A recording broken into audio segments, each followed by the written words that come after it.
একজন ফুটবলার কতটা জনপ্রিয় হতে পারেন, ভক্তরা চাইলে কি না করতে পারেন। ইতালির বিলাসবহুল জীবন ছেড়ে লাল সবুজের প্রতিনিধিত্ব করতেই এক দফা জাতীয় দলের ক্যাম্পে যোগ দিয়েছিলেন। প্রস্তুতি ম্যাচে হ্যাটট্রিক করেও জাতীয় দলের জায়গা পাননি, ফিরে গিয়েছিলেন বুক ভরা বেদনা নিয়ে। এরপর থেকেই সোশ্যাল মিডিয়া কিংবা গণমাধ্যম উত্তাল। ভক্তরা বাফুফে ঘেরাও থেকে শুরু করে নানা আন্দোলন কর্মসূচিতে অংশও নিয়েছেন। বাফুফে সভাপতি কিংবা সংশ্লিষ্টরা জানিয়েছিলেন ফাহমিদুলের নাকি বয়স হয়নি, কোচ কাবরেরা নাকি এখনই ফাহমিদুলকে জাতীয় দলে দেখতে চাননি। তবে এমন বয়সেও লামিন ইয়ামালরা যখন বিশ্বকাপ পাচ্ছেন, এদেশে ফাহমিদুলের ভক্তরাও চুপ থাকেননি। ভক্তদের ডাকে কিংবা দেশপ্রেমের জন্যই ফাহমিদুল আজই দেশে ফিরেছেন। আবারও নিজেকে প্রমাণ করতে জাতীয় দলের ক্যাম্পে যুক্ত হবেন, হয়তো প্রীতি ম্যাচেও অংশ নেবেন। সেখানে ঝলক দেখিয়ে 10ই জুন হয়তো সিঙ্গাপুরের বিপক্ষেও একাদশে থাকবেন।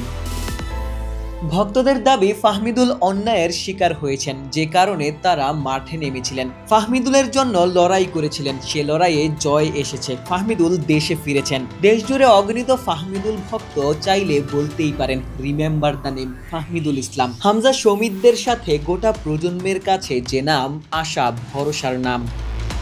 Ashiq Sarwar, news 24। Ispahani bakery fresh, স্বাদের আবেশে একটু আয়েশ।